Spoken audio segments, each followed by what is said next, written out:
यदि इस सामान्य तापमान पर, रूम टेम्परेचर पर, हम एक बीकर में 100 ml जल लेते हैं और उसमें सोडियम क्लोराइड की कुछ मात्रा घोलते हैं, वह मात्रा आसानी से घुल जाती है। हम उसमें और सोडियम क्लोराइड डालते हैं, वह भी घुल जाती है, लेकिन एक निश्चित सीमा के बाद उसमें और अधिक सोडियम क्लोराइड की मात्रा घुलनी बंद हो जाती है और इस स्थिति में हम कहते हैं कि विलयन संतृप्त विलयन बन गया है। यानी कि यहाँ स्पष्ट होता है कि यदि एक निश्चित तापमान पर लें और विलायक का एक निश्चित आयतन लेते हैं तो उसमें किसी भी आयनिक ठोस की विलेयता निश्चित होती है।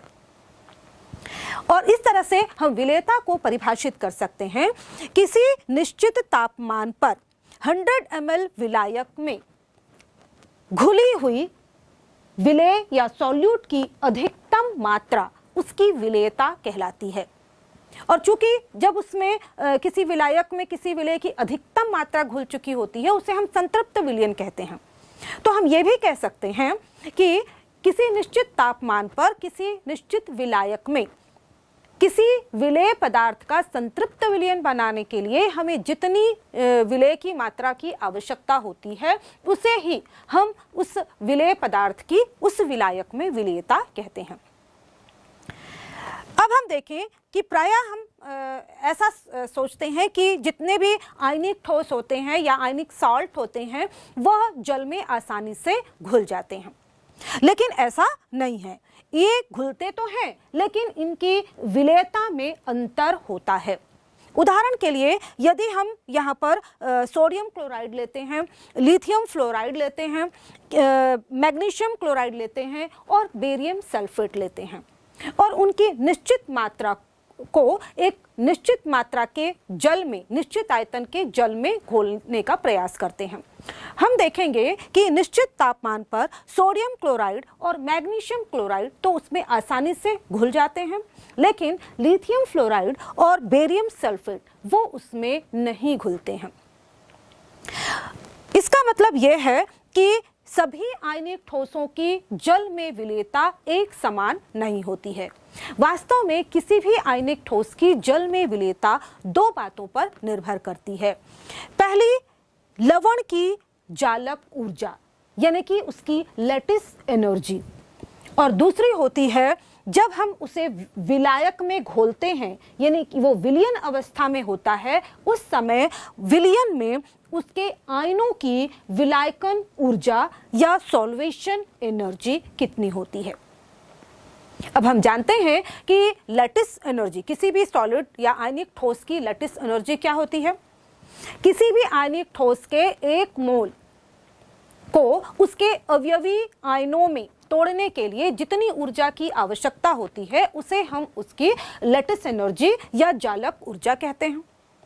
दूसरी ओर जो विलायकन ऊर्जा क्या होती है, जब हम किसी आयनिक ठोस को जल में विलय करते हैं तो जल के अणु उसे चारों ओर से घेर लेते हैं, उसके आयनों को चारों ओर से घेर लेते हैं और इस स्थिति में यानी कि ठोस के जो लवण है, लवण के आयनों में तथा जल के अणुओं के बीच जो इंटरैक्शन होता है उसके फलस्वरूप ऊर्जा बाहर निकलती है जिसे हम विलायकन ऊर्जा कहते हैं और यह हमेशा नेगेटिव होती है। यानी कि विलायकन, जब किसी भी ठोस को हम किसी जल में घोलते हैं और यहाँ पर जल योजन की क्रिया होती है तो जल योजन की जो ऊर्जा है हमेशा नेगेटिव होती है, इसमें ऊर्जा बाहर निकलती है और इस तरह से जिसे हम विलायकन ऊर्जा कहते हैं।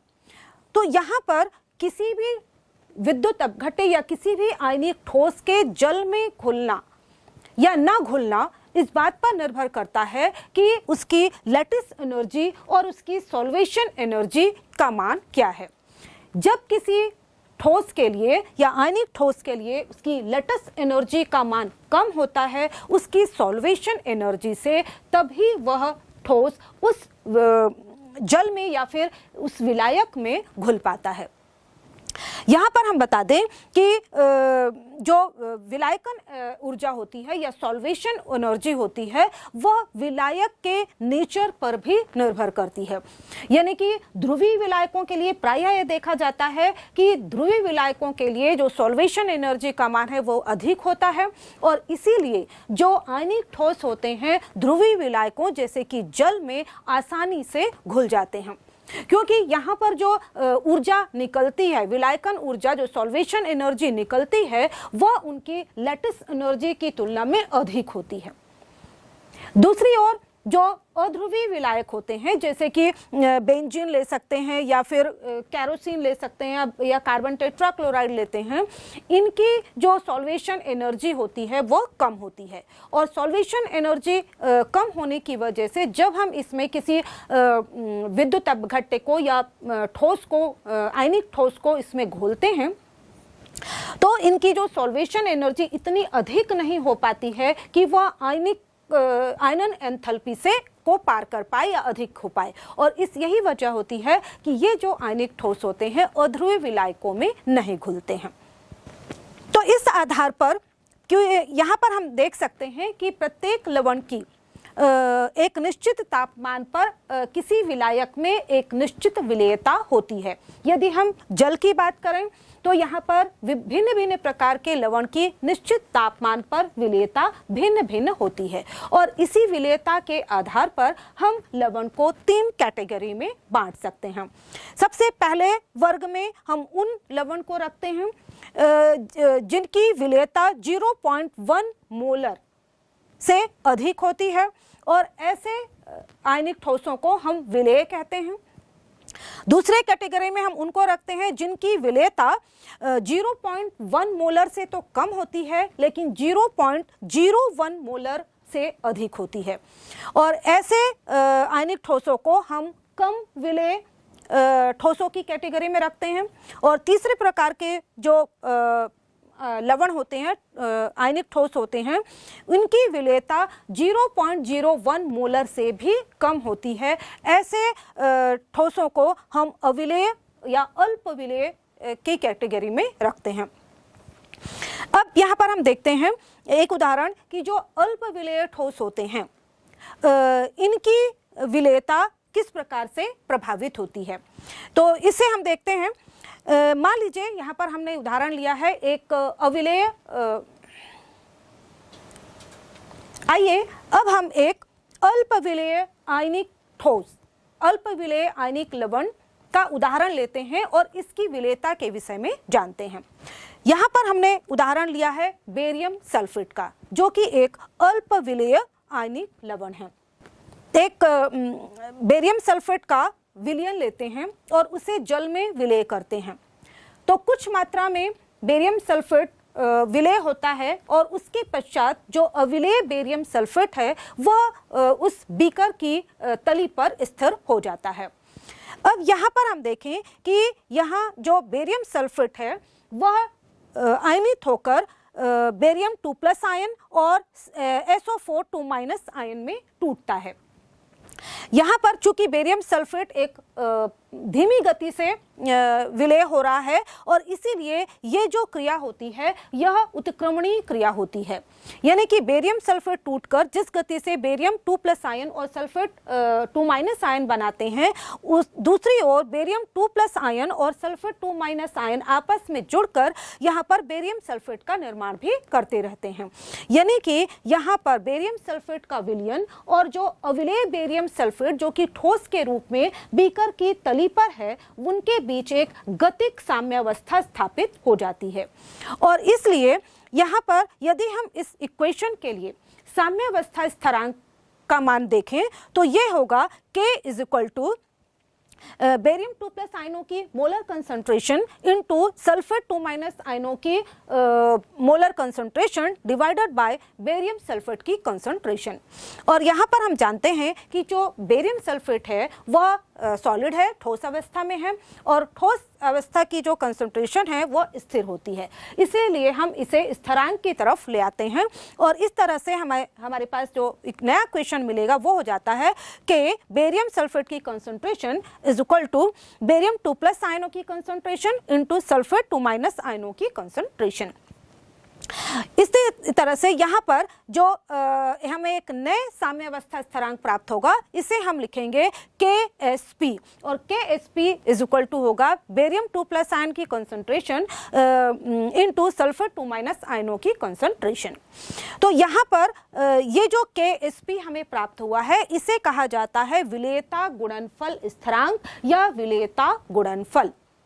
इसे हम इस प्रकार से परिभाषित कर सकते हैं, स्थिर तापमान पर किसी विद्युत अपघट्ट के संतृप्त विलयन में उसके आयनों के सक्रिय द्रव्यमानों या मोलर सांद्रण के गुणनफल को हम उस का विलेयता गुणनफल, उस विद्युत अपघट्ट का विलेयता गुणनफल कहते हैं।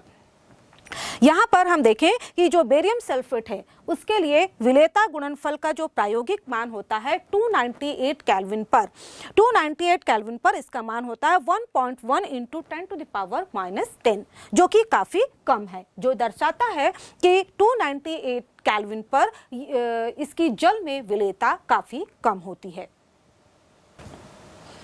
आइए अब जानते हैं कि किसी भी आयनिक ठोस के लिए उसकी विलेयता और विलेयता गुणनफल में क्या संबंध होता है। यहाँ पर हम एक उदाहरण ले रहे हैं। मान लीजिए हमारे पास एक लवण है AB, जो कि आयनित होकर A प्लस और B माइनस आयन देता है, और हम जानते हैं कि चूंकि यहाँ यदि हम इसके लिए विलेयता गुणनफल लें तो इसके लिए KSP इज इक्वल टू हो जाएगा A की कंसंट्रेशन इंटू B माइनस की कंसंट्रेशन। या यहाँ पर यदि हम जो मोलर कंसंट्रेशन है उसकी जगह पर, क्योंकि मोलर जो सांद्रता है वह उसके मोलर विलेयता के बराबर होती है, इसलिए यहाँ पर हम मोलर सांद्रता की जगह पर विलेयता को रख सकते हैं। इसलिए KSP इज इक्वल टू हो जाएगा A की सॉल्युबिलिटी विलेयता इंटू B की विलेयता के, और इस तरह से KSP इज इक्वल टू हमें प्राप्त हो जाएगा S स्क्वायर, और या हम ये भी रह सकते हैं कि S इज इक्वल टू हो जाएगा अंडर रूट ऑफ KSP। तो इस तरह से हम किसी लवण के लिए उसकी विलेयता और विलेयता गुणनफल में संबंध दर्शा सकते हैं। लेकिन यहाँ पर हमने जो लवण लिया है उसमें से केवल एक धनावेश और एक ऋणावेश वाले एक एक आयन ही वियोजित हो रहे हैं, लेकिन जरूरी नहीं है कि हर लवण में एक ही धनायन और एक ही ऋणायन हो तथा उन पर आवेश की मात्रा भी समान हो। अलग अलग प्रकार के लवण में उनके वियोजन के फलस्वरूप हमें भिन्न भिन्न आवेशों वाले तथा 2 या 2 से अधिक संख्या वाले धन आयन और ऋण आयन प्राप्त हो सकते हैं। तो उसी के आधार पर उनकी विलेयता और जो विलेयता गुणनफल है उनके बीच संबंध का इक्वेशन भी हमें भिन्न भिन्न प्रकार से प्राप्त होगा। उदाहरण के लिए हम एक AX2 प्रकार के लवण का उदाहरण लेते हैं। यहाँ पर हम उदाहरण ले रहे हैं लेड क्लोराइड का, PbCl2। PbCl2 को जब हम विलेय करेंगे तो यह इस प्रकार से आयनों में वियोजित होगा। इससे लेड Pb पॉजिटिव आयन का एक आयन मिलेगा, लेकिन यहाँ पर चूंकि Cl2 है इसलिए Cl माइनस के 2 आयन हमें प्राप्त होंगे। अब हम जानते हैं कि यहाँ पर यदि हम KSP यहाँ पर इसकी जो सॉल्युबिलिटी प्रोडक्ट लिखें तो सॉल्युबिलिटी प्रोडक्ट बराबर होगी लेड पॉजिटिव आयनों की कंसंट्रेशन इनटू Cl माइनस आयनों की कंसंट्रेशन की घात 2। अब यहाँ पर चूंकि KSP इज इक्वल टू जब हम लिखेंगे तो इनकी सॉल्युबिलिटी जब हम लिखेंगे तो यहाँ पर जो लेड है उसके तो एक ही आयन है तो इसलिए उसकी सॉल्युबिलिटी S होगी, लेकिन चूंकि यहाँ पर क्लोराइड है उसके 2 आयन हमें मिल रहे हैं तो यहाँ पर सॉल्युबिलिटी का गुणा हो जाएगा 2 से। तो इस तरह से हमें जो इक्वेशन मिलेगा वो हो जाएगा KSP into S into 2S की होल पावर 2। और इस तरह से यहाँ पर KSP का जो फाइनल मान होगा वो हमें प्राप्त होगा 4s का क्यूब। तो इस तरह से हम देखें कि जिस जिस प्रकार का लवण होगा उसके आधार पर हमें उसके सॉल्युबिलिटी प्रोडक्ट और सॉल्युबिलिटी में संबंध प्राप्त होगा। इसी तरह से एक और उदाहरण हम लेते हैं, यह है कैल्शियम फॉस्फेट का। Calcium phosphate Ca3PO4 whole twice, जब इसका वियोजन होगा तो हमें 3 मोल कैल्शियम 2+ आयनों के मिलेंगे और साथ ही साथ यहाँ पर हमें 2 मोल फॉस्फेट 3 नेगेटिव आयनों के मिलेंगे।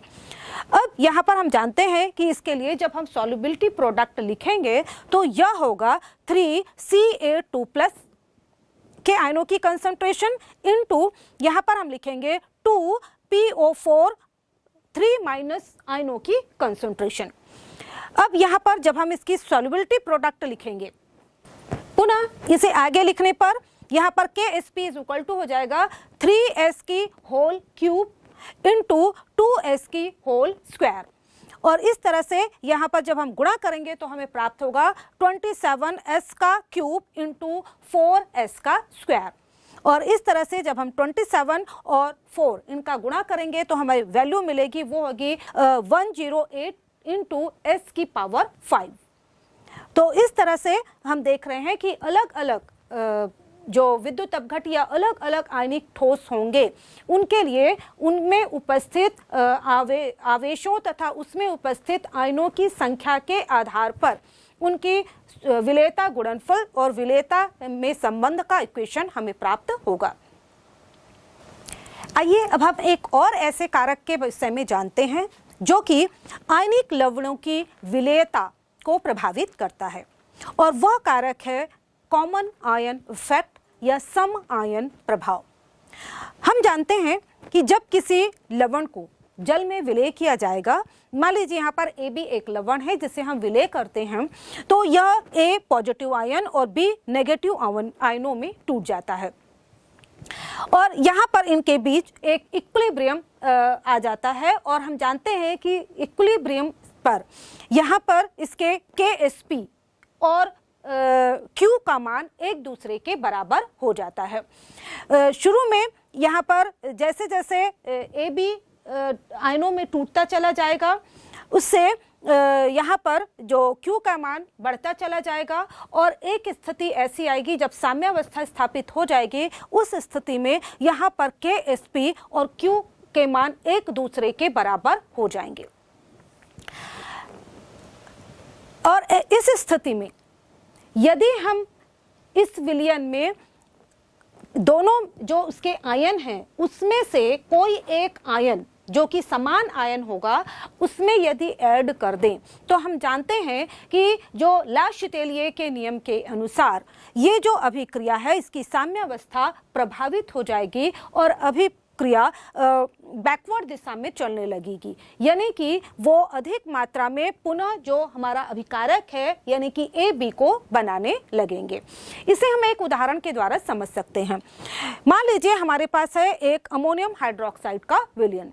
हम जानते हैं कि जो अमोनियम हाइड्रोक्साइड है यह वियोजित होकर अमोनियम पॉजिटिव आयन और हाइड्रोक्सिल नेगेटिव आयन देता है।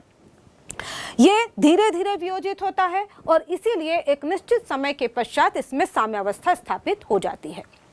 अब मान लीजिए इस विलयन में हम एक अमोनियम क्लोराइड डाल देते हैं जिसमें कि एक आयन वैसा ही है जैसा कि अमोनियम हाइड्रोक्साइड में है, यानी कि एक कॉमन आयन उपलब्ध है।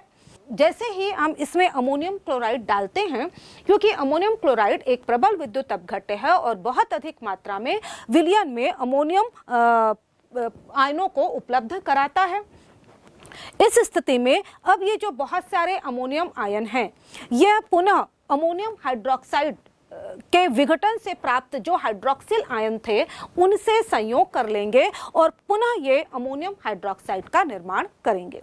यानी कि यहाँ पर जो आयनिक गुणनफल का मान होगा, यानी कि Q का मान अब इसके KSP के मान से अधिक हो जाएगा और इस स्थिति में यहाँ पर जो पदार्थ है वह अवक्षेपित हो जाएगा, यानी कि विलयन से वो अधिक मात्रा में बाहर निकल जाएगा। इस स्थिति को ही हम अवक्षेपण कहते हैं।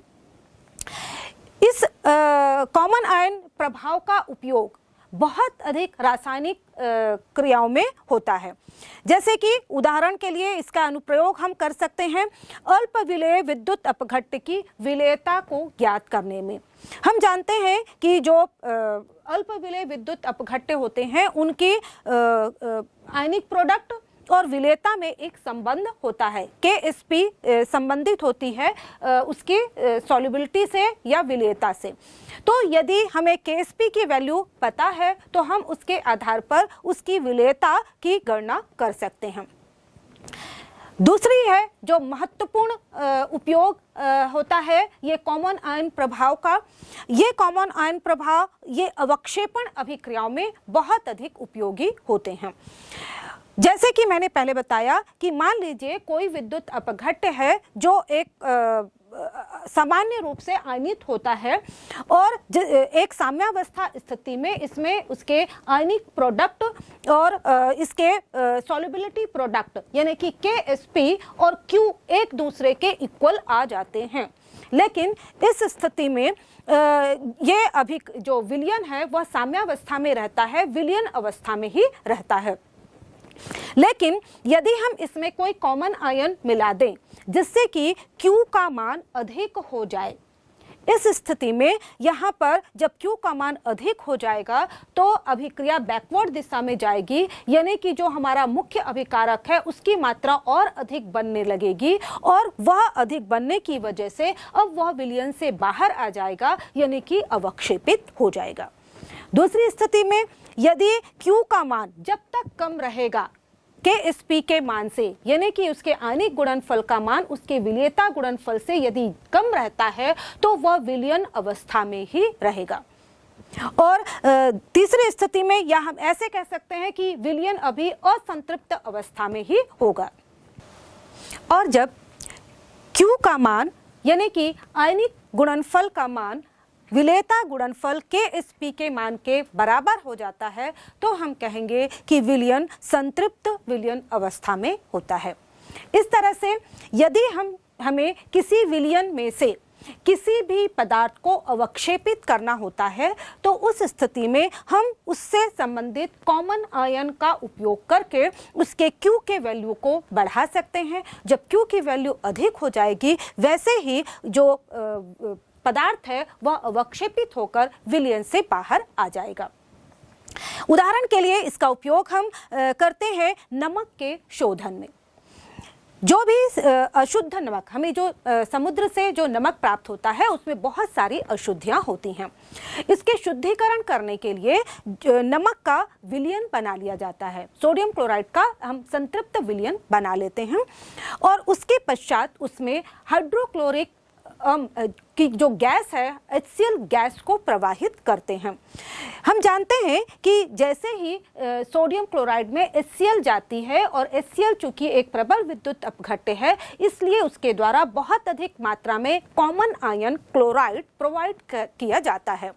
जैसे ही Cl माइनस का मान बढ़ता है वैसे ही जो सोडियम क्लोराइड के KSP की तुलना में उसके आयनिक प्रोडक्ट का मान बढ़ जाता है, यानी कि Q की वैल्यू बढ़ जाती है और जो सोडियम क्लोराइड है वह शुद्ध लवण के रूप में अवक्षेपित हो जाता है। तो इस तरह से शुद्ध अवस्था में सोडियम क्लोराइड को प्राप्त करने के लिए कॉमन आयन इफेक्ट का उपयोग किया जाता है। इसी तरह से साबुन के लवणीकरण में भी हम इसका उपयोग करते हैं। जब हम जानते हैं कि जब साबुन बनाया जाता है तो साबुन तेल और वसा के द्वारा इसको बनाते हैं और जो तेल होते हैं वो वसी अम्लों के लवण होते हैं।